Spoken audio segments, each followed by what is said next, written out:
Hey everybody, thank you for coming out and coming to the video. I'm sure you already have the questions, which is why you're probably here. But I'm sure Playmaker is going to be able to answer all those questions about really how to get the Oculus Quest 2 onto your Twitch, your YouTube, or anything that you're just trying to stream with. And if you're here, I'm pretty sure you came from one of those sources or at least the website. So let's actually go talk about the sponsor. Reality Shift is a company that wants to bring you high quality content, as it being on YouTube or even Twitch, as you can see on the website in front of you right now. I want to thank you for coming to the video, and let's get back to it right now.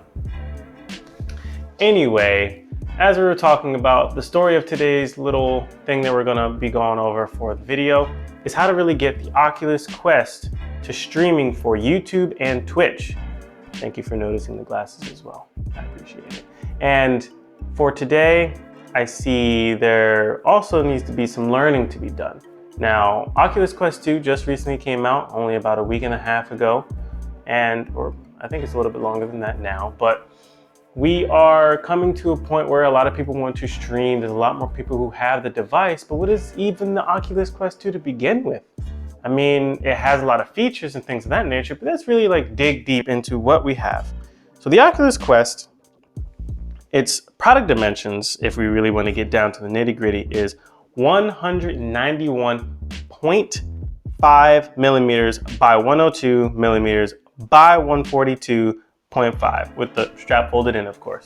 If you really want to get a measuring tool just to figure it out, I already did the work for you.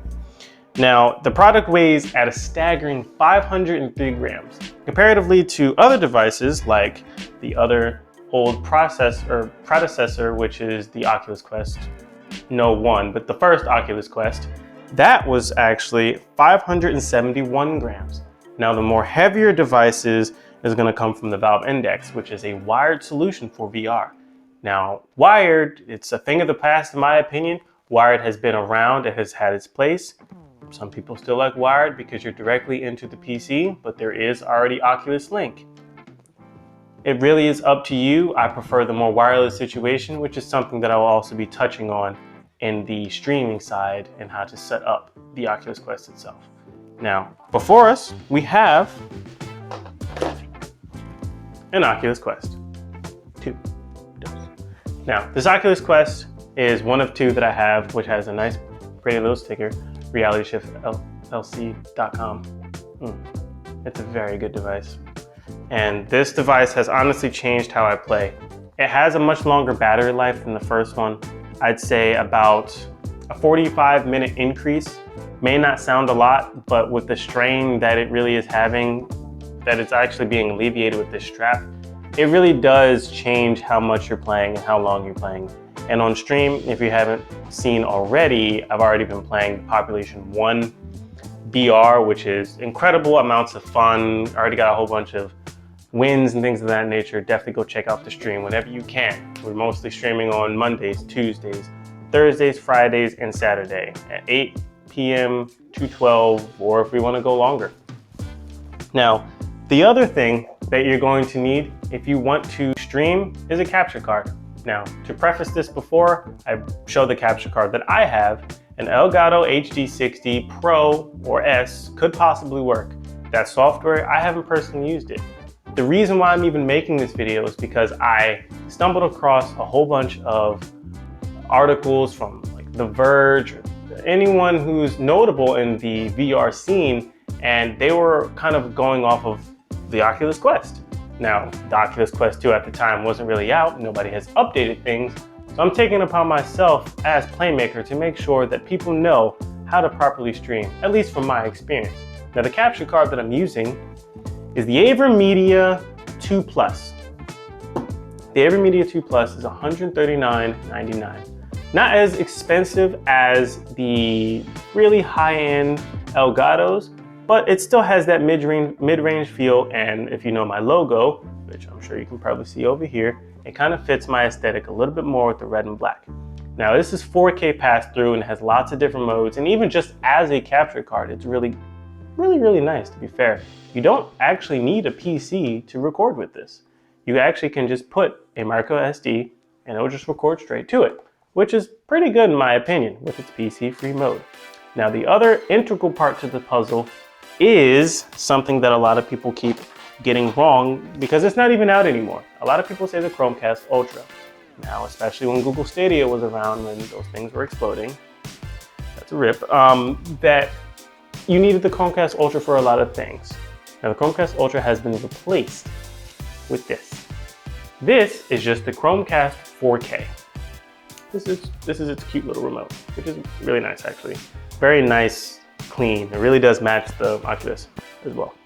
And this is actually only $49.99. Now, all together with the $299, the $139, and the $49.99, you're really not paying too much for trying to get a nice quality setup. Now, granted, you also do need to have a PC. I'm not quite sure on all these specifics as to which PC. There's way too many iterations to even go through every single thing. Even just for the capture card itself, there's other capture cards out there, and you can 100% check them out yourself. But once you are trying to get your quality setup to go, you can see now that all you need is to first set this up, then set this up. There's a little casting feature in the Oculus, which you can even already go to your phones, but you can cast directly from this to the Chromecast and then plug the Chromecast into this, which this goes to your PC. And that's all you need. And then from there on, all you need to do is just video capture. If you're using Streamlabs or some type of OBS software, you just video capture or window capture, even display capture this device's software, which is AverMedia, and you display capture it and you show it off to the world. Audio is clear.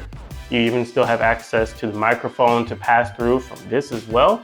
So you don't have to worry about that at all. I was even having struggles because I was trying to figure out how some things were going wrong. Now, most notably, I didn't have this set up when I first got it. I just kind of tried to go straight to it.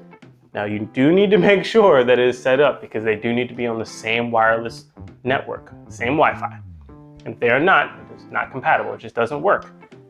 This is much easier than you think to really work with. It has an in and an out, an HDMI and an HDMI out. Now, the information is being transferred through the HDMI out directly to the video card. So you also do need to make sure you have an open slot. It's HDMI, but you can still do HDMI to DisplayPort, or I mean, if you really want to use anything else, but HDMI to DisplayPort to go to your video card, depending on how old your card is. It's also a possibility. Now, another thing that I do want to highlight is that if you are trying to use this, I recommend that if you're using audio or some type of microphone or anything, that the microphone that you're trying to use probably is either not as close, because you are going to be moving around. As you can see on my streams, I actually use a webcam, which is just my phone. Really, all that's necessary. It's still a pretty good quality camera, which is actually what you're seeing right now, which is still my phone. I mean, looks pretty good. But I think all this to say that it's really easy to really stream with the VR headset right here. Yes, it still has its problems considering if it was just a console or just a PC, which was already there. You don't need to go anywhere else from it. But still, having this capture card, having this Chromecast, and the device itself, it's pretty easy to actually stream. And I want to thank you guys for coming out and watching the video. Have a great day.